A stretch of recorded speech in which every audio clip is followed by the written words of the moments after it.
হুইলচেয়ারে শুয়ে হাতের সাহায্যে চলাচল করছে প্রতিবন্ধী শিশু জিহাদ। হুইলচেয়ারের দুই চাকায় যেন এখন জিহাদের দুই পা।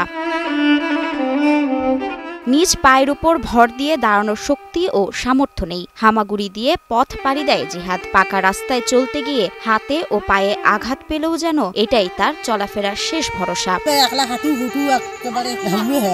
একটা গাড়িরে পেয়ে যান বেশি বাবা, একটা গাড়ি দেন। আর কত ঘর তো বান্ধিত হওয়া যায় না, পাগল মানুষ কি করবো। শারীরিক ও বাক প্রতিবন্ধী শিশু জিহাদ। মুখ ফুটে বলতে পারেন না মনের কথা, ইশারা ইঙ্গিতে কথা বলে জিহাদ। অন্যের দেয়া পুরাতন হুইলচেয়ারে শুয়ে হাতের উপর ভর করে চলাফেরা করে জিহাদ। কারণ সেই পুরাতন ভাঙা হুইলচেয়ারে বসেই বিভিন্ন জায়গায় চলাচল করে সে। এক সংস্থা থেকে এই যে চলতেছে যে গাড়িটা, এই গাড়িটা দেওয়া হয়েছিল, গাড়িটাও নষ্ট হয়ে গেছে। এখন এই গাড়িটার উপরে নির্ভর করে সে চলাফেরা করে, বিভিন্ন স্থানে যাওয়া আসা করে। শিশু জিহাদ লালমনিরহাটের হাতীবান্ধা উপজেলার পশ্চিম সারডুবি মাজার এলাকার শহীদুল ও জাহেদা বেগমের ছেলে। জন্ম থেকেই বাক ও শারীরিক প্রতিবন্ধী সে। দুই বোন দুই ভাইয়ের মধ্যে জিহাদ দ্বিতীয়। আমার মার পেটে এরকম প্রতিবন্ধী বাচ্চা হয়েছে।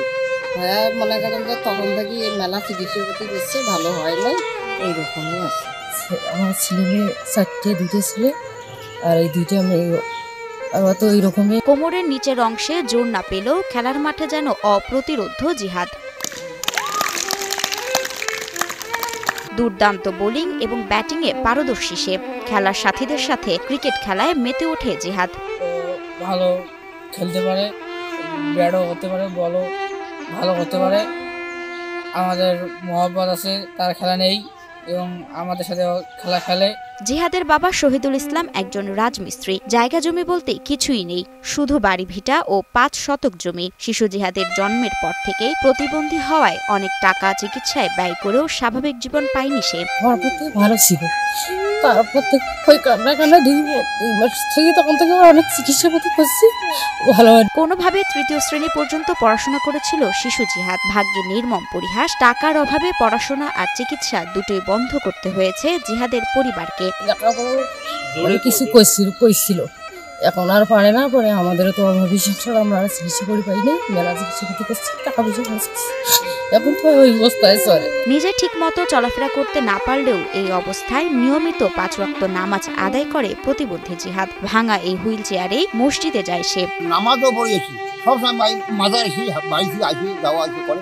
বাড়ি থেকে প্রতি ওয়াক্ত নামাজে আসে, আমাদের মসজিদে নামাজ পড়ে, খেলাধুলার জন্য বিভিন্ন জায়গায় ছুটাছুটি করে, যাওয়া আসা করে। কিন্তু দুর্ভাগ্য সে হচ্ছে প্রতিবন্ধী। হুইলচেয়ারই এখন জিহাদের পা হয়ে চলে। তবে অর্থের অভাবে নতুন হুইলচেয়ার জোগাড় করা দায় জিহাদের পরিবারের জন্য। তাই বিত্তবানদের কাছে ছেলের জন্য একটি হুইলচেয়ার চেয়ে সাহায্যের আবেদন জানান জিহাদের মা। আমার ছেলে খেলাধুলা করে, প্রতিবন্ধী, সে হাঁটতে পারে না। ওর সবসময় বাইরে যায়, ক্রিকেট খেলে, নামাজ পড়ে 5 ওয়াক্ত। ওর গাড়িটা ভাঙা, ওর জন্য একটা গাড়ি দরকার। আমাদের সংসারে অভাব, আমরা ওই গাড়ি কেনার সহযোগিতা সমর্থ নাই। আমার একটা গাড়ি খুব প্রয়োজন আমার ছেলের।